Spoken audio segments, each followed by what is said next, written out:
you're going to hear a lot of things over and over. You're going to hear the same thing from these people. Sponsorships. They're going to say, always, you're not quite one of the surprise with Alex invites me for these things, because when our sales pitch, that's what we're looking for. The one word that I'm going to use for my bit of advice is knowledge. Know who iRark is, if that's your proposal slide. Know who we are. What do we do? Are we a global brand? Are we US only? Are we just suspension? Are we just springs? Do we make shots? Sway bars? Do we make something that you can use in your corporation? Because you'll be surprised how many people. Your biggest pet peeve when racers approach you for sponsorships? All right. Well, first of all, let's turn it into a positive, I suppose. First of all, find the right person to give a proposal. Sending it to the CEO of a company is not the answer. There is no way that I could possibly, there's no way possibly that I could review the number of sponsorships we get. I think we get, I don't know, in a month, maybe 1,000 plus. So it's very difficult. We have different levels. So the first thing is understand what level you should be at. If you're a regional racer, we have regional offices. We have an office in California, which we're shutting down, but we'll be in Arizona. We've got Indiana right here, Terre Haute. We got Delaware, Texas, and then we have offices around the world. So if you're on the international side. The other thing is that putting a decal on a car for us is really irrelevant for the most part. Pretty much everybody knows who we are. I'm guessing most of you, how many of you guys use our fuel? Pretty much the team, so, or the room here. So we are the #1 fuel provider pretty much globally. So in the industry, we're already known. Where we get our value is selling consumer products. That is where our strategy is. Our strategy going forward over the past decade has been to put products on shelves of Home Depot, Lowe's, Tractor Supply. We're still a race fuel company. That is our heritage. That is our DNA. That's the pizzazz we have. But the majority of our business is transitioning from a financial perspective is into consumer products. So how are you going to help us move consumer products? Social media is a thing that a lot of people look for. We have more social media than we can possibly distribute every day. Unless you're going to do something incredibly viral, that's about the only thing we can use. So the big deal is come together with a B2B. Do you know somebody that's an executive with a big corporation or has a chain of stores, maybe lawn repair stores or something like that, lawn equipment repair. So our deal is moving product. And other than that, that's pretty much our primary focus. Right on. Thank you. Very keep it simple. How many gas stations do you have now? We have about 500 gas stations. We're growing to, ideally, we're working with a big corporation right now. That's another example. So if you have we'll call it a Sheetz or a Wawa, probably not, those aren't necessarily great examples, but somebody that has a chain of Exxons, for instance, we can convert those over, and that's value to us too. So it can be in the gas stations. We're building car washes, tunnel washes, anything in that category. Research our website. We're now moving into avgas. We've been working 6 years with the FAA to change avgas from a leaded avgas to an unleaded avgas. It's a big deal. We've got patents on it, so when the FAA approves that, then we'll be rolling that out. And if somebody, an aviation company or something key to that, or we do have a pilot that does acrobatics that we sponsor. So those are some examples of where we go to. So we have a lot of avenues, but they are very specific and targeted. And then you need to find the right person in the organization. If it's national, you go to marketing, and if it's regional, go to the regional offices. Awesome. Thank you, Alan. Thank you. Help them drive traffic to those gas stations. Influencer. Welcome. So I'll let you tell the audience a little bit about AutoFluencer, and then how do you see that helping the racers and the brands with the value that, like Alex was talking about? Yeah, so quickly, AutoFluencer, before you send us a proposal, we can't sponsor you. We instead help brands and racers, race teams, and event series manage and measure sponsorships, brand partnerships, influencer partnerships. We were built specifically for this industry, power sports, outdoor recreation. We are a startup, so the cool thing with that is some people in this room have brought up ideas or suggestions, and we're like, damn, that's cool, let's do it. So that's fun. And so what's interesting about us is we sit as almost a somewhat objective third party, and we watch the process from the outside. So we watch people apply in, and then we watch the brands either accept or deny, and then we track the value, we focus on social media. So Instagram, TikTok, YouTube, and Facebook. Facebook's not my favorite, but a lot of people are on it. So what's really fascinating, no one ever asks, how are you measuring me? So as a racer or as a race team, it is so important to know, how are we being measured, right? What does success look like? And even if you're filling out in a sponsorship application form, and there is not like an open, like anything else you'd like to share with us, where you could ask that, put it in something else where you're saying, what are all your events this year? Maybe that's the only open field text. So you can put in all your events, and then you can say, hey, it would be great to know how you measure success, right? Just put it in there, find out. If they don't measure or they don't respond, measure yourself. Have a report. This is how I got to know Megan so well, is she was a power user of the tool. She sends reports to all of her sponsor partners, and she is religious about it. And that's where a tool like ours helps make that really simple, really fast, really easy, instead of spending, how long did you used to spend on building your reports? I don't even know. I mean, at least 24 hours each month. Yeah. Ain't nobody got time for that. That's a lot, right? So that was number one. The number two thing that we see, we actually just rebuilt our application management platform so you can apply now through our tool, and one of our partners who happens to be here in this room, we didn't have it live yet, so they imported all the responses from the tool they were using. It was like a form on their website. And literally the question was, what is your Facebook link? A link for Facebook is a URL. So it's usually HTTPS, blah, blah, blah, blah, blah, right? It's a URL. I can't tell you how many people answered this question with their name, their wife's name. I don't have a Facebook right now. It's just put in the link. Grab the link. If you don't have a Facebook, leave it blank or put in a not applicable. Right? That's fine. Some people, if you don't have Facebook, that's cool. That's cool. Nobody can judge you for that. But put in the actual link. So if they ask for a link, put in the link. If they ask for a handle, put in a handle. The handle is your app mention. So that was my biggest thing, because going through that, we deleted, people will delete the ones because it's too much work. You're asking those marketing managers, those sponsorship directors to now go, instead of just being able to click and see your social media, they have to now go to that social media site, search the name, try to find it, and you're gonna get skipped in a lot of those applications. So just answer the question as they're asked. I think that's a helpful tip. So yeah. Cool. Thank you, Erica. Awesome. There we Just go. the one I'm Okay, waiting next for. up we've got Mark Beatty from Redline Oil. He is the brand director there. Yeah. All right, Mark. You can tell he's in marketing, right?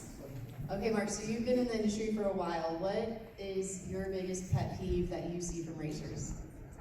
Yeah, I mean, Erica, when Erica was just giving her sample at Redline, we use Erica, and we're very fond of what she does and how she does it. So the application process that she was referring to was the Redline one this year, and she's right. And she summed it up well. If you're a racer, a race team, and you're trying to find sponsorship, we had 600 people apply just in the last 2 months.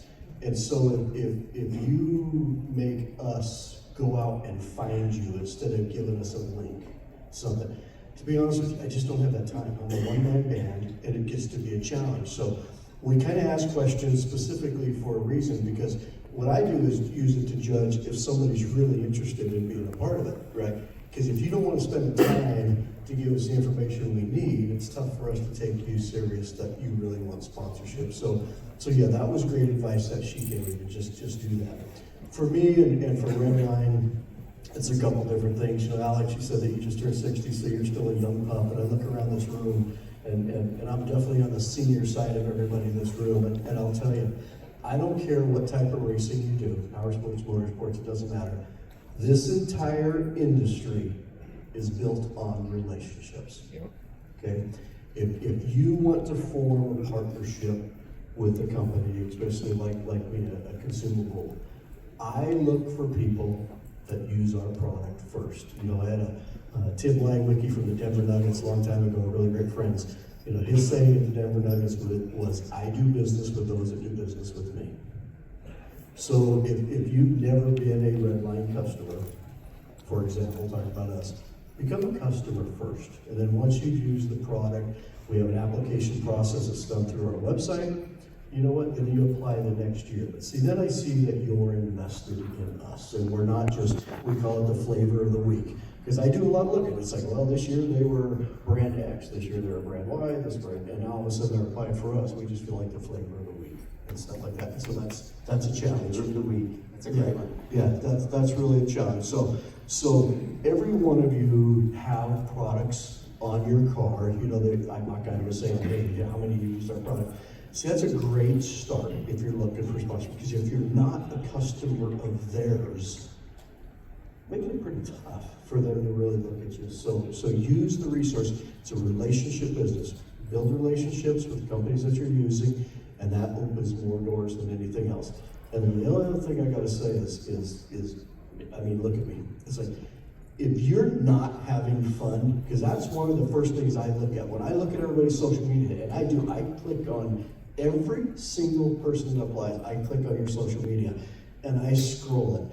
And the people that are having fun out there, it shows in your social media, and that's the type of person I want on Team Redline. And some days, like, let's quit taking ourselves so serious. We're not curing cancer, we're not saving babies. So let's have fun. Let's have fun with this deal. And if you're having fun as a manufacturer, I'll see that you're having fun, and that's exactly who we want to surround ourselves with, people that are enjoying the sport. Awesome. Motorsports is fun. Yeah. All right, next up we've got Jim from PRI. Welcome. Yeah. Jim is also the co-founder of Formula Drift, everybody, so he speaks from both sides. He knows it. Okay, so maybe do you want to share a piece of advice from each side of what you see in the industry for sponsorships? So I hate that I'm the only one that's got a phone on. It's a little bit of a busy week for me, so I'm gonna make sure I don't forget anything. Yeah, I mean, look, let's start with relationships. I think, you know, looking at what Alex does, the relationships that are built, it's evident here, right? You know, Alex sends a couple calls, texts, and look at the lineup of people that dropped into the room. And that goes with, I think, kind of the theme that you're hearing a lot is building those relationships. And it's not your first impression, your first time interacting with someone from a company that you want to work with is not, hi, good to meet you, here's something I need from you, but rather understanding the companies that you're interacting with, understanding what they need, what is happening, being really aware of like, oh, I noticed new product, I noticed a campaign, I noticed that you guys have shifted this, you guys added a certain region, you guys are doing, and it's a lot of homework, right? It's a lot of homework understanding who you want to talk to, who you want to build a relationship with, right? Relationship leads to partnerships, so have to have those relationships. And also looking at, you know, if I put on my Formula Drift hat, right, it's young drivers, teams that are often kind of their first foray into professional motorsports and learning the business of racing, learning how to not just compete, but also handle the business side of it. Know yourself. What is your story? Right? You're not just selling. Again, it's not a logo on a car. It's not how many clicks, how many impressions, how many videos. That's part of it. But who are you? What are you aspiring to be? What's your vision? And I think if you know your story, your path, where you want to be. I think that's where you find the brands that have a similar desire, and they can go on that journey with you. Right? That was one of the things that we learned in terms of even pitching, series sponsorship is, man, how do we get multiple year deals? How do we get brands in? And oftentimes we were just selling stats and metrics. We weren't selling the vision of, well, look, there's future expansion, there's regions that we're looking at, there's what is it, and also asking, I think somebody brought up, like, what is it that you, the company, needs? So that's a lot there. I'll stop for a second. Someone has their phone on. If you could silence your phones, please, that'd be great. Maybe it's coming from outside. That was good, Jim. Thank you. Yeah. You're at 3.5 minutes. Cool. So All right, done. you are done. Awesome. Yeah. So I'd like to announce this next person, Dave Cole, because Dave, a nonprofit foundation last year called OpenForNext.org to help make students employable. Jim Farley, we hear you loud and clear. There is a strong need in the workforce right now for youth with technical skills. And Dave has been bringing in several high schools and now two community colleges. Two community colleges and a couple of trade schools. Excellent. And the youth are learning hands-on skills on how to literally work on cars. So thank you for that, Dave. And that is now what So I've been listening, and I'll tell you a story. I started racing before I even came to Hammer stuff, and what I found to be the most effective way to do it is body parts. What Jim just said, I think, red line, was that Mark? Mark. Buy your parts first, because if you are going to try to go to somebody and say, I believe in this part, you should believe in this part, when you don't believe in this part, it's really hollow, and it shows through in everything you do. It shows through to the people you're trying to represent and the people you're trying to affect. So only work with companies that you would have given your money to.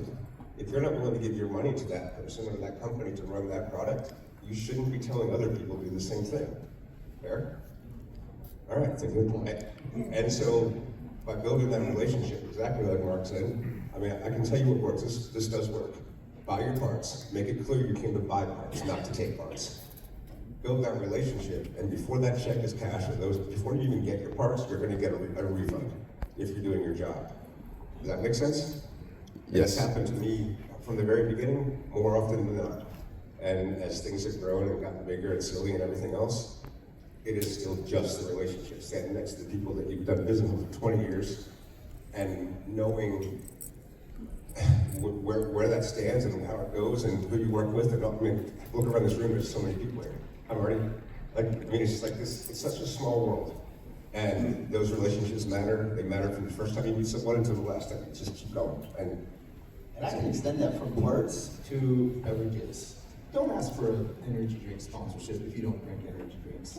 There are a lot of them out there. A lot of logos on cars for people who don't drink energy drinks. Don't do that. Dave, thanks. thank you. Thank you. K1. Junior, are you here? I was the one I proposed today.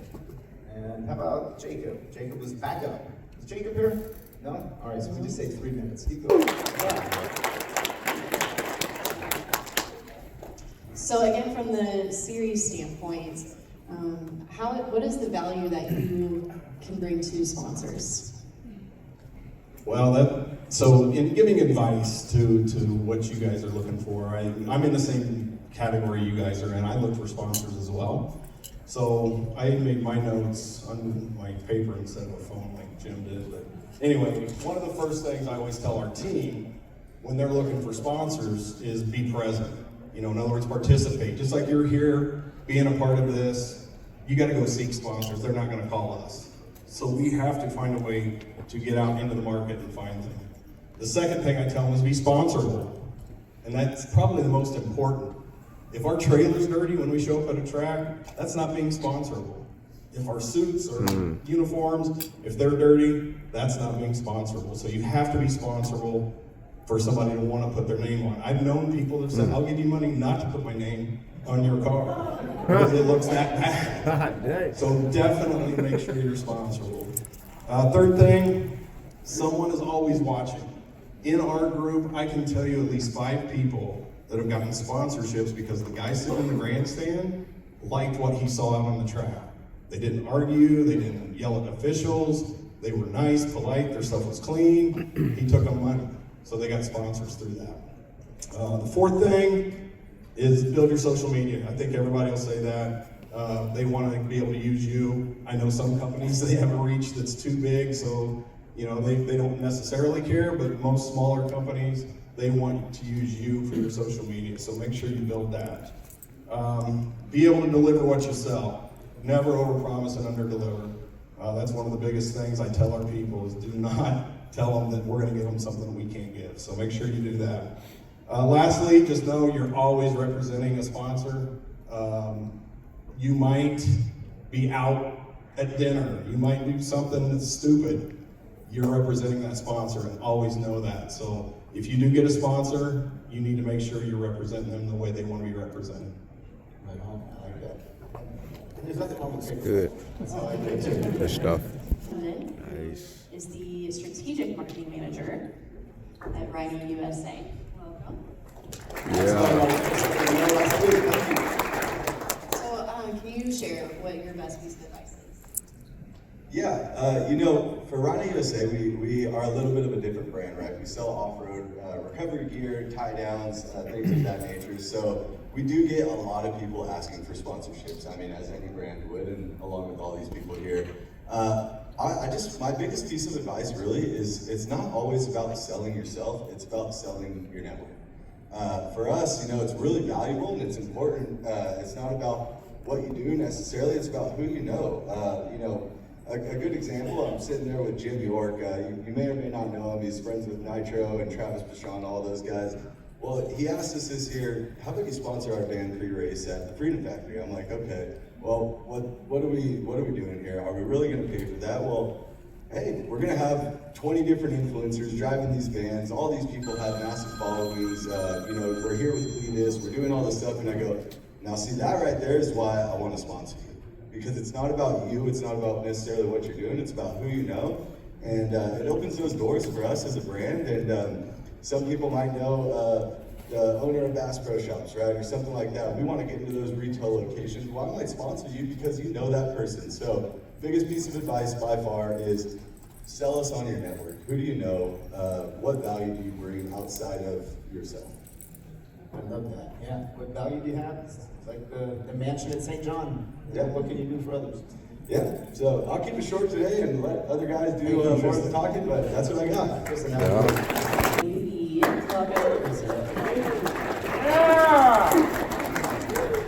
she's gonna sing for us. Oh, here we go. Oh my God.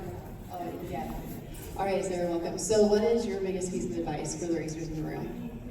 Cool, I have 3 quick ones, I promise I'll be fast. If you want to be a race car driver, congratulations, you're also a content creator.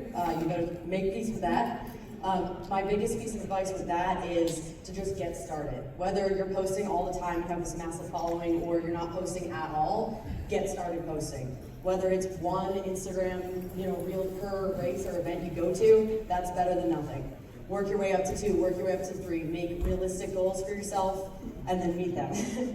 My second thing is that you are on a job interview when you're talking to a sponsor. It's a mini job interview, but you want to keep it professional, and that kind of goes without saying. However, one time I did get an email back that said, bro, I thought this would be free. And that's not how I want to talk to us. Like, there's always a professional way to say something, so the proper way, even if he was upset with his offer, should have been, thank you so much for taking the time to put this together. Unfortunately, my budget doesn't work with that for next year, but let's talk in 6 months. And now I have a positive, remembering of them and a positive interaction. And this industry is incredibly small. So you never know who you're going to be talking to, who they know, who I know. I've been asked about influencers before. Hey, what was it like working with this guy? And sometimes I get to go, oh my gosh, they're amazing, definitely work with them. And sometimes I have to be honest and go, well, left a little bit to be desired. Which is the third point, follow through.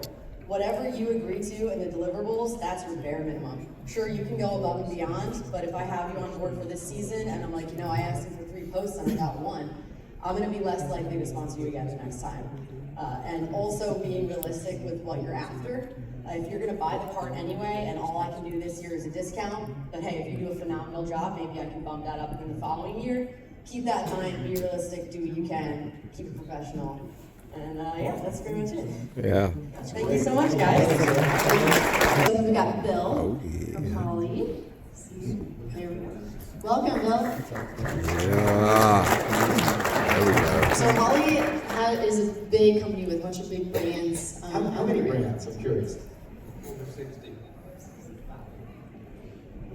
Okay, great. So then with that, what has been the thing that stuck out the most to you that a racer can bring value to for Holly or for one of those brands? Yeah, I would say Tristan kind of nailed it. What's your network? And I would say build yourself some groupies. Even if it's a small group of groupies. And I think the way you do that, especially with young people, is get online, social media, whatever it is, TikTok, YouTube, Instagram, and tell your story. And be fun. Show them the ups and the downs, and you breaking your axle, and now we're out at midnight, we're trying to repair this in the parking lot or whatever, because people want to go on the adventure with you. And that's how you build groupies. They're like, we want to follow your story, and they're in it with you. That's how Kunis got famous, and that's why he's still famous, because people are following his adventure. Like they feel like they know him. And that's who we want to associate ourselves with. And then, secondly, be a true ambassador of our stuff. So, great story. Darren Parsons, we met him at LS Fest West. He's an off-road desert rat, super cool kid with his pre-runner. But he needed Holly EFI, he's fast. But he also helps us sell Holly EFI and tune while he's out in his world. So, he didn't just take something, but he really loves the parts, knows it, knows how to help us, help racers everywhere they go. So kind of be that guy in your area. That is what we need. Like, you got followers, you're the guy they listen to, you're a great upstanding person that people respect, and that's who we want to hook up with. That's a good point. That goes right on to what Sarah was saying, is be an extension of a company's marketing arm. You want to help them sell and market. You're not just a sponsored racer, you're part of a company that would hire you. It's like, good job, everybody. I like that. Thank you, Bill. Yeah.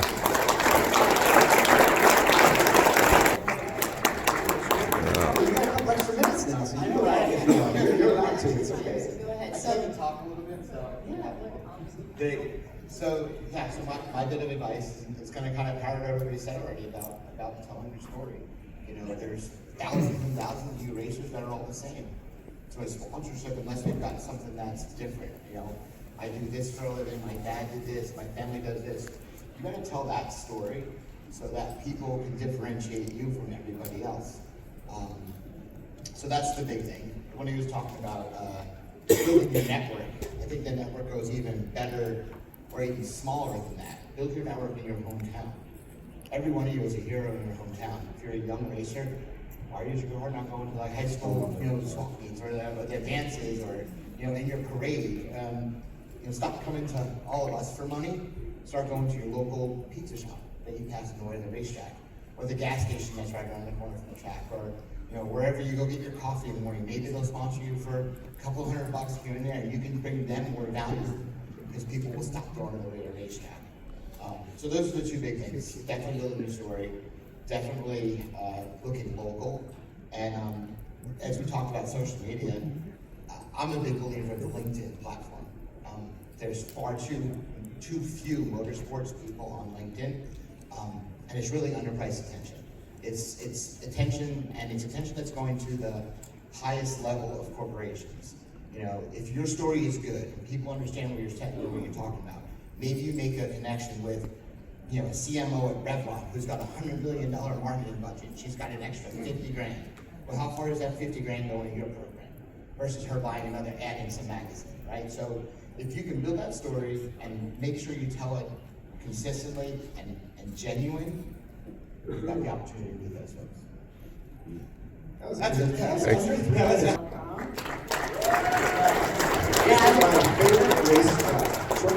Yes. So I will say, I got to come to Crandon for the very first time this year, and I was blown away. I absolutely loved it.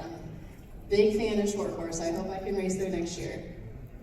We'd love to have you, and yeah, it looks like the only guy here in the Sport Cup, which is okay. That's kind of my brand, I guess. But thank you for the invitation. As you said, I'm the promoter at the second largest off-road race in the United States, behind King of the Hammers. But I've been a race team owner, raced Baja many times. Done a lot of stuff in the rather obscure off-road space as opposed to some of you guys. But just a couple of pieces of advice for after years and years of getting sponsorship, getting partnerships, cultivating events, making things like Crandon bigger. One of the things you guys are doing, I would say, is so go where they are, right? You guys that are here to learn, you're here at PRI. That's a big thing. It's a big step because otherwise you're trying to send emails or DMs or whatever it is, making phone calls, texts to people that are busy. A lot of times if you're at an event or a race, a SEMA show, a PRI show, whatever it is, the gentleman you want to talk to is standing right there. And so you being here is the first big step. I mean, I'm telling you that's because a lot of people hide behind emails and hide behind, I'm so busy. Well, they're here standing there with nothing to do. So the fact you guys are here is a good thing. The other thing that I've learned a lot over the years is patience, okay? A lot of us are so, I understand it's a racing thing. I understand I gotta do it now. Most of the sponsorships, the big partnerships we have at Crandon, whether it's Red Bull, we've had for 12 years now, or Polaris, or any of the Yokohamas, or any of the people we have involved, it took 1, 2, 3, 4 years to get those people to come on board. A lot of times it takes 3 years to get like an influencer, meaning a management level person just to come. And granted, it's Labor Day in the middle of Wisconsin, but once they get there, but you have to understand, sometimes it takes time, sometimes it's not the right time. Right? Sometimes it's just, you're a square peg in a round hole, it's not gonna fit. If it feels like it's not gonna fit, it's likely not gonna work. You just realize that, like, okay, this is not, we lost a sponsor, big sponsorship yesterday, it's not the right time for them anymore. They were involved with Crandon a long time, their whole business model is switching. We lost it, I had to explain to the ownership of Crandon, hey, this is just what happens, it's nothing personal. But you know, that's the thing. The final thing I'm gonna say, which I think, being from California, actually, I live in California, I live in Crandon, but it's a Midwest mentality that I had to learn too, right? It's be authentic, but the bigger thing is have a sense of gratitude, right? And as a promoter, I constantly find this, and it's sad. So Labor Day weekend, you know, we have a $250,000 purse that Crandon puts out just for Sunday, for Red Bull Sunday, for the pro classes, right? How many times do you think in the what's it been 10 years that we've done it? So let's do the multiplier. Okay, it's $3 million that one day is put back into short course racing. How many times do you think a racer has come up afterwards, before, during, doesn't matter if it's a pro kid or a pro 4 driver or whoever it may be, and actually went up to the ownership group or the sponsor who's standing there or the promoter and actually thanked us? Right? It's always, what more, how come we can't get more? How come we just gave you the biggest purse in the sport that's taken years to get to? How come, a simple thank you. You know, you're just in the driver's meeting, you're rattling off all the numbers and nobody even claps anymore. It's just, it becomes a thing. And then when you look at the social media afterwards, there's never a thank you to the people that actually paid you to come race. And you know, we watch that stuff too. So the racers that do that, we tend to maybe give them more airtime. We tend to give them just a little more. And in case, I'll just finish with this at the end, you know, when we lost the sponsorship yesterday, it's like, well, how are we gonna get back? We're not gonna get back at any of them. They spent 6, 7 years with us, spent X amount of money with us. And as somebody said, we're not curing cancer. We're not saving babies. We need to stop, take a minute, and realize we should be thankful we're all sitting in this room today, doing what we love instead of sitting in front of a computer being in some factory making widgets, right? We're in motorsports. So anyway, I'm going to leave you with that. I apologize, but thank you for coming out. So thank you for the opportunity. Would, you know, win a race, we're headed to the top end, he would stop on the way, so come from drag racing, he would stop along the way from the starting line to the finish line and thank everybody that worked there at the track and would shake their hands, tell them thank you for giving us a safe track, thank you for giving us a great event, facility, all that stuff, and it goes a long way. Okay. You want to know how I met most of these brands over the years? I would go to races and I would just go and introduce myself and thank them for supporting whatever series that was. And wasn't asking for anything, I just would literally go pit to pit to pit. Usually the marketing directors are in the pits with their bigger race teams. You can always meet marketing directors in the pits for the race teams. You don't have to look for the marketing director at their company. The good ones go to the races. The good ones come to PRI. And the way I met most of the people I know was at the races, in the pits, usually over lunch or drinks in the evening, just saying thank you and just hanging out with you. So yes, do that. Highly recommend it. Alrighty, let's welcome Cam Douglas from Optima Batteries to the stage. Yeah. Okay. Robert, we gotta call Cam. You're up, Rob. We'll move on. All right. Sparko, okay. Yes. Okay. Well, let's Ooh, we got welcome those shoes. Robert Wilson from Sparko. Tough. Your previous role at Boxo, now at Sparko. What stands out from racers that you see? Well, knowing a bunch of the brands that are in this room, I just want to give you guys a little bit of insight. As big as the brand may seem, and it's our job, especially getting those from social media, is the perception is we want to look as big as we can.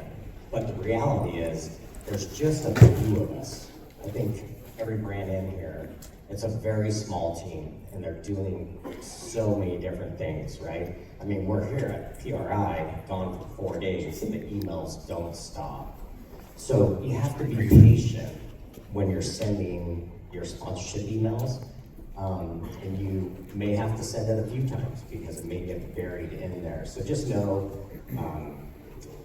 most of the teams are not very big on the marketing side, so be patient on that.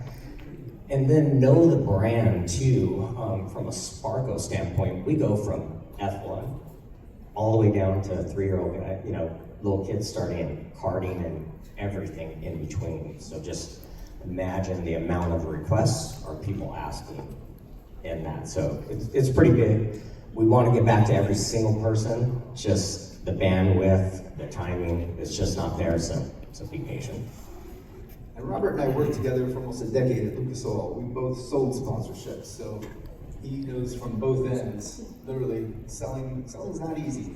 No, I mean, we both were in that, basically you guys are asking as a racer, we were with Lucas Oil, we had 7 different race series, 4 different TV networks, and we were selling to the brands ourselves. And just like Marty said, man, it just took forever, and you just had to keep with it and show face and continue on. And relationships. People move, and you don't always have to just get to know the top people at the company or the top marketing directors. Sometimes the young people work their way up. By chance, is Chris Dickerson here? Chris, are you here? All right, he was flying in from Europe yesterday. I met Chris when he was a junior marketing director at Losi RC Cars. He worked his way up, and he became the marketing manager, the head of marketing with Losi RC Cars. Losi's owned by Horizon Hobby. Then he went over to marketing at Horizon Hobby. Chris is now the president and CEO of Horizon Hobby. And I met him when he was just a young marketing director. After 15 years, he became president. And I don't know if you noticed this, but there was a Horizon Hobby booth at Hammertown downstairs in the little off-road area. I took a photo and I sent it to Chris. I said, "Are you here at PRI?" He goes, "No, I'm in Europe, but I'm flying in tomorrow." So I was hoping he'd be here on time, and he was hoping, I guess not. But you don't always have to just ask to meet the top people, because sometimes they retire and they move on. Get to know everybody at the company, especially the junior people and the ones that work hard. Find those smart hotshots, because they're the ones that are going to do really well. Invest in youth. Thanks, Robert. Appreciate that, buddy. Yeah. For the racers in the audience. Well, first off, I'd like to say this is a really good way to do this, because we have CEOs involved, we have marketing directors involved, brand managers, sales guys involved, and the bottom line is, you guys need to help us sell product. I mean, you give me your contact proposal, your information, and then I sell that to the CEO. 9 times out of 10, the CEO's not at the races.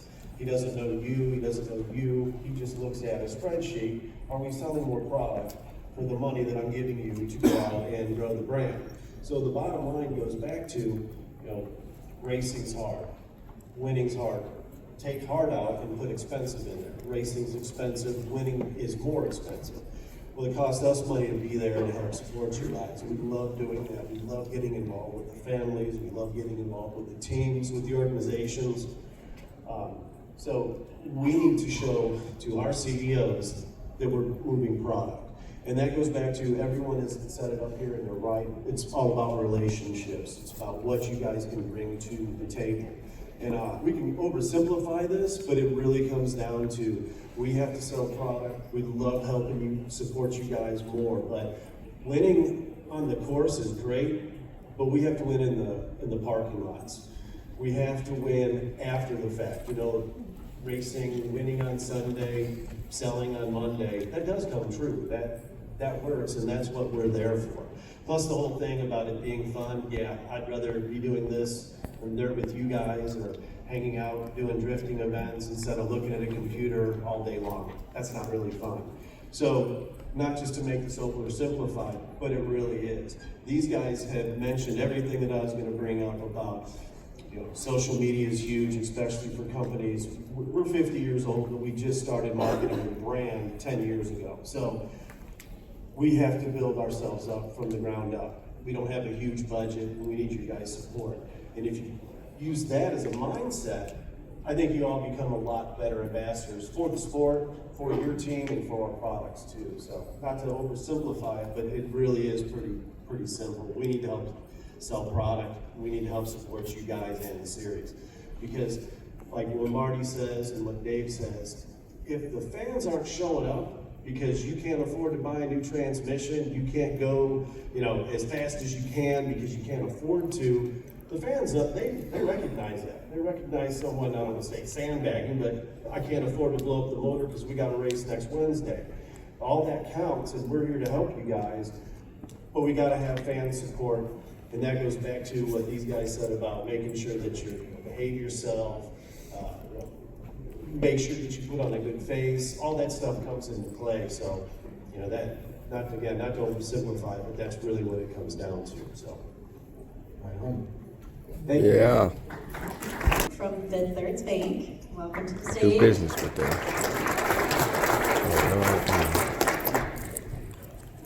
So, with your experience in sponsorships, what's been your biggest pet peeve you've seen from motorsports?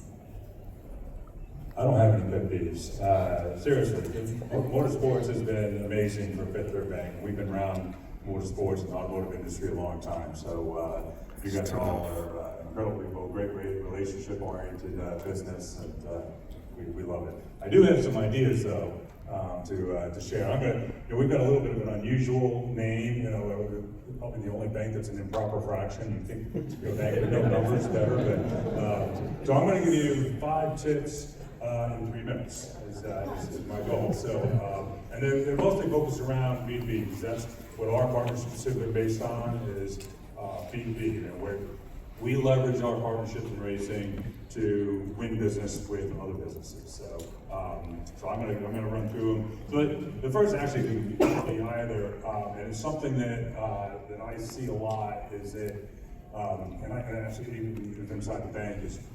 You're not only competing against other racers for sponsorship, you're competing against stick and ball sports as well. So you need to be able to articulate and be able to differentiate between what a racing sponsorship looks like compared to a stick and ball sponsorship, because there's a big difference between the two. Stick and ball doesn't have the relationships that racing has. Stick and ball doesn't have the visceral excitement that's baked into it. Doesn't have the fan loyalty to the brands. And these are all things that help differentiate your sponsorship from stick and ball sponsorship. And companies only have a limited amount of money, so they're gonna pick and choose between sponsorships, and you want to make sure that yours stands out. So just keep that in mind. You're not always just competing with other racers. You've heard this a lot about. Networking. So you got to really be intentional about curating your network, and that is your currency. That's how you're going to drive, particularly in the B2B space. You're going to drive sponsorship opportunities for you. And when I say intentional being about it, I mean you all know people, so that's great. That's a great network to start with. But when you are at the track, make sure you're out there meeting other people, other businesses. You all know other racers that know companies that sponsor them. Do it in a way so that they know you're not trying to poach their sponsors, but help each other be successful by getting to know more businesses that are out there When you're at PRI today, you met a bunch of different companies here that came up and spoke. Go down to them afterwards and thank them for taking the time to be up here. Don't ask them for anything. Ask them, what can you do for them? That's how I would start the conversation. And that goes into my next tip is, playing the bank again. Make deposits before you make withdrawals, and I think you heard that a couple times. I do that all the time in my role, and we're trying to get bank relationships out here at the show, but I very often will help people long before I get anything out of it. And the same goes for you. So be of the mindset of not only thanking people, but also asking how you can help them before you get something. Think about who you can introduce them to, or play them up on social media or something like that. So keep that in mind. One program that we do at Fifth Third that's been really effective, so when you think about sponsors that might be more on the B2B side, is we do what we call the Fuel by Fifth Third program. And it's about passing through race assets to prospects of ours. So instead of us being on the decorative of the car, for example, with our brand, we'll put their brand on the car, we'll pass through other racing assets. That's what moves the needle for us, is being able to leverage our investments to be able to pass through assets that our prospects can benefit from. And it allows us to provide value that differentiates us from our competitors. So you all have that same opportunity to do that. So don't just think about when you talk to a business about how their brand can directly benefit it, but also think about how they can benefit from driving sales, leveraging the racing assets that you're running. And the last one is creating bucket list experiences. Now, this is not all you're not all racing an Indy 500 or the Daytona 500 or what the case might be, but you all have the opportunity to create really unique experiences. Someone mentioned about making sure that your hauler is clean and your race suit is clean and all that. You want to come across as a professional, and you want to look for opportunities to create these memorable experiences. In some cases, when I go to a race, I'll bring out clients that maybe have never been to a race before, and they're just in awe of what you guys are doing, and they're in awe of the race cars. And take the time to show them what a race car looks like. Give them a behind-the-scenes look at what it means to go racing, and so that they're creating a memorable experience. They may have their kid with them, and they go back home. They're going to talk about it for months. So just think of how you can make it a really special occasion for them, so that they're going to remember you, and they're going to want to keep sponsoring. Those are my 5 tips in probably more than 3 minutes. Oh yeah. It's 12 minutes, but that's okay. All right, we got Sarah Ottinger. We got a busy schedule. Okay, so with AMSOIL, what is the value that racers bring to you? Yeah, well, I mean, for us, performance is huge, of course. A lot of great insights shared already today, and I would just echo, excuse me, the importance of being a customer first, because passion for the brand and passion for the proven performance of the product is just first and foremost for us. I think it's also really important though to keep in mind that AMSOIL, as we started as a primarily power sports focused organization, is expanding into commercial, is expanding into industrial and manufacturing, and so anytime that you can check multiple boxes, those are the types of things that can be unique about your story that you bring to the table. It's not only your racing story, it's what you're doing, the other 5 days a week to support your racing habit that everyone loves so much. So I think echoing a lot of the advice that's been provided already, but also would say that if I'm thinking about dozens and dozens and dozens of these proposals that come through that my team is responsible for fielding, this is 2 to 3% of their job. Is to field the proposals from the inbox. So, really those proposals need to be tight. What are you looking for? What are you willing to put out in terms of deliverables? Cash is pretty rare for us to put on the table, especially for someone who has not demonstrated the ability to create content using our products. So Budgets increase, a few percentage points a year. So even with existing relationships, I think one of the key things I explain is that value and budget are two different things. We see incredible value with many of our partners, but at the end of the day, everyone has budget limitations, just like you all do in your personal lives and personal endeavors. So I think echoing the professionalism, sometimes there's a lot of shock and awe when we say no and when we have to say no, and just important to keep professional communication back and forth, especially in a digital space. And also, as you're preparing sponsorship proposals, be mindful to tell your unique story and provide data around what you're bringing to the table by comparison to, we get sponsorship decks that reference the millions of viewers on this particular live stream network, or billions of impressions. And I think when you use data that is not your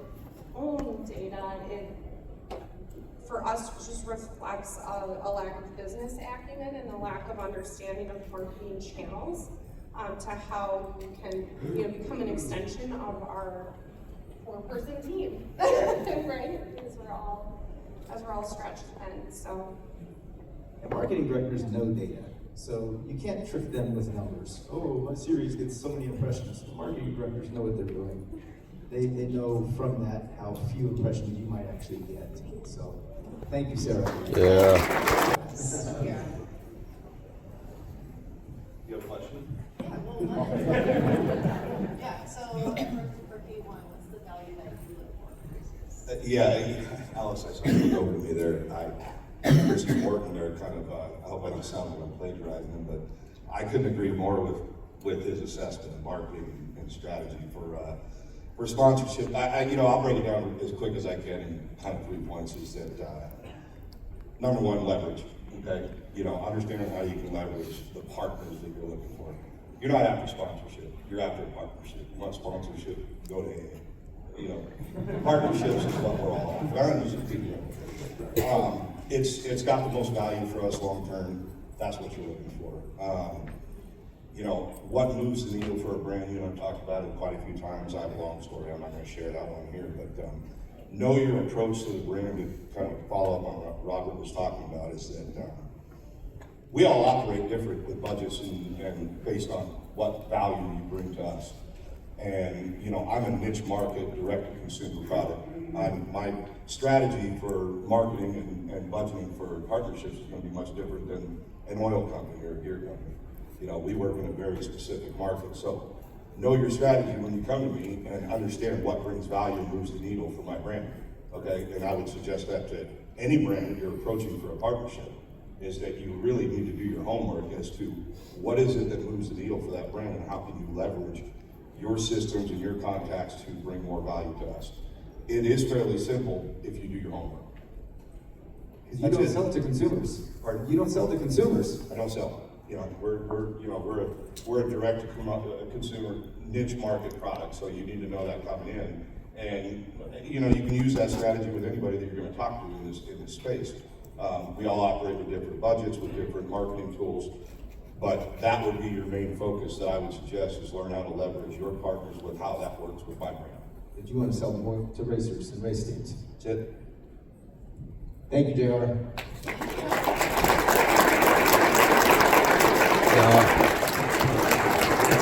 I still got my back from my So we Hellcat. heard a lot of great advice today. Is there anything else that you would like to add? So I might not have the same title as a lot of the people that we've heard from today. We've heard from all our marketing managers, directors, presidents. I'm a sales engineer, just the guy that walks the track. So 9 times out of 10, I'm your first point of contact when you get in contact with some of these companies.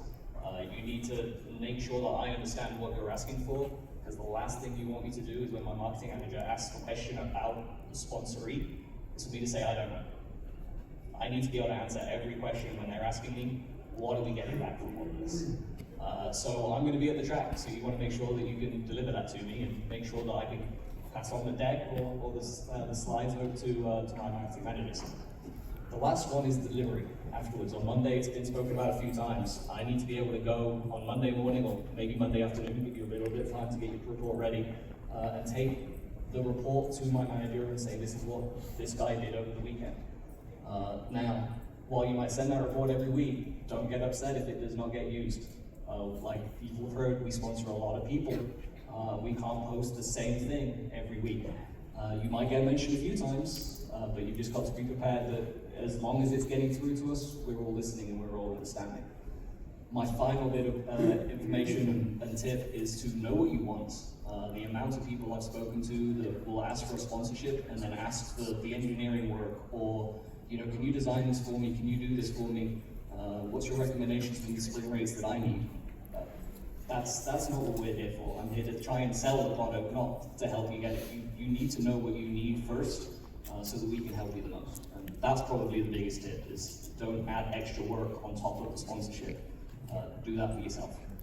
I like what you said about you were the first point of contact, because the way I met everybody at VP Fuels was through a salesman. I met Bruce Hendel first from VP. He's on the sell side. Got to know him over a couple of years, and then I met everybody in marketing and ultimately Alan. And you can meet someone in marketing through somebody in sales. Well, like you said earlier, I hope I'm not stopping just at sales manager, sales engineer. I hope to keep going. So it is very true. But no, definitely make sure that I can answer every question, and I'm here to help you. Awesome. Thanks again, Harry.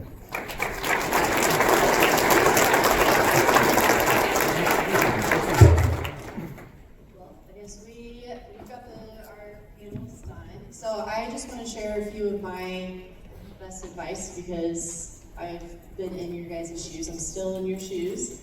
And just from my experiences. But first today, so I just wrote down a few things that the speakers had said today that really stuck out to me.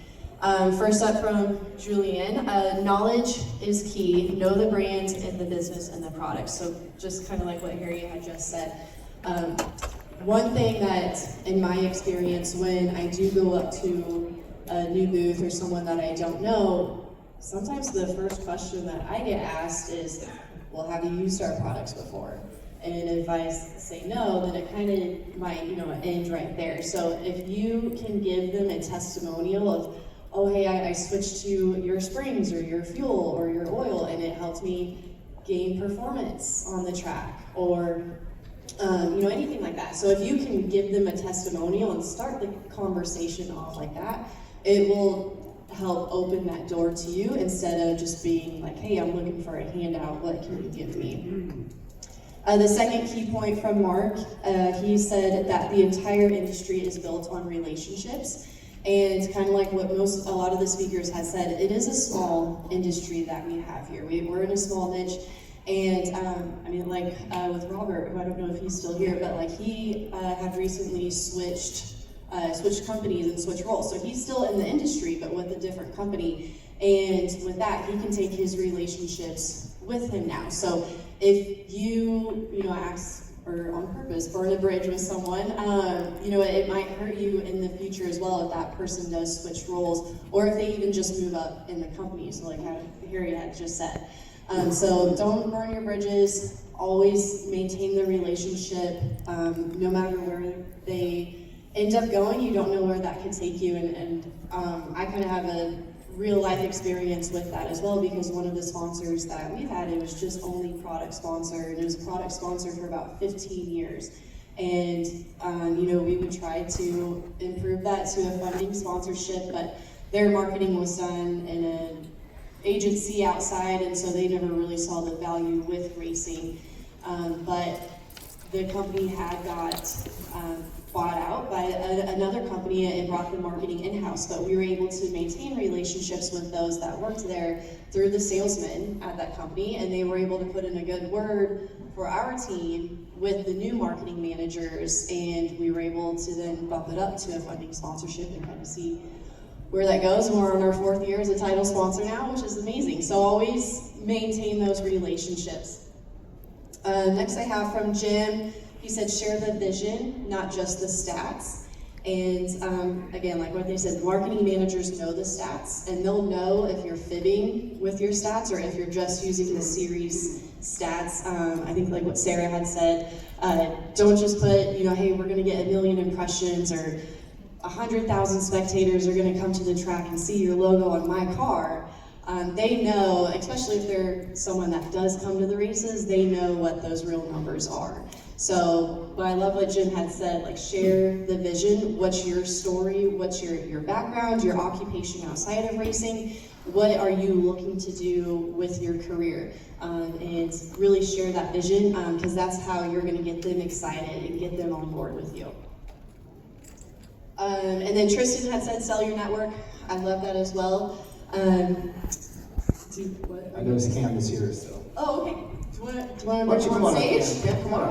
Yeah, we got him up here, so. Okay, wonderful. That's what this says. It's not important. So, can you share what is your best piece of advice for the racers and audience? Yeah, I think a lot of people, friends first. I know this has been kind of a recurring theme, but you come by our booth and drop off a PowerPoint presentation and it isn't going to go very far. And that's friends through a variety of ways, whether it's through sales guys, whether it's through, you know, my immediate team or through one of our partners. If we get a good referral, we're gonna follow up on it. And I got a quick story. So back in 1996, I started with Optima in 1995, celebrated my 30 years. So I've been with the company for quite a while, but not worthy of clapping. I don't, it's been a long road. But 1996, a year after I started, our CEO at the time came up to me and said, you know, I got this kid that I like, and I'm trying to set him up with my daughter, and he kind of likes car racing. Will you meet with him? I said, yeah. And so I met with this kid. He's super smart, going to school at Boulder, pursuing a medical career, and but he loved rally racing. Does anybody know who that might be? His name's Tanner Faust. And so I met with Tanner, a young kid that was just super passionate about racing. Gave him, I think, 3 batteries and $500 so he could go racing. So that was the start of a relationship there, and how it came about through making a friend, right? So there are 3 key people at our booth today: Jim McElvain, Paige Wilson, and Daryl Brockman. And I guarantee if you go out there and make friends with them, that could be the start of a relationship. So I can't tell you how important that is. If I don't know you, I don't know about you, a logo on a car, and whatever you do in your series, I think that's all wonderful, but it starts with a relationship. And you still sponsor Tanner to this day? Absolutely, he's our top athlete. Awesome. Thanks for coming up, Cam. Yeah. Thank you for the time. Thank you, everybody. I know this session is a long one, but that's supposed to be 90 minutes. I think that's long. I'd love some feedback. You can reach me at alex@ultrafornext.org. Just let me know what I can do next year. Thank everybody who came out. If there's any advice or thoughts, Appreciate all of them over there. Great company. 2 hours, 3 hours. Appreciate you. Longer.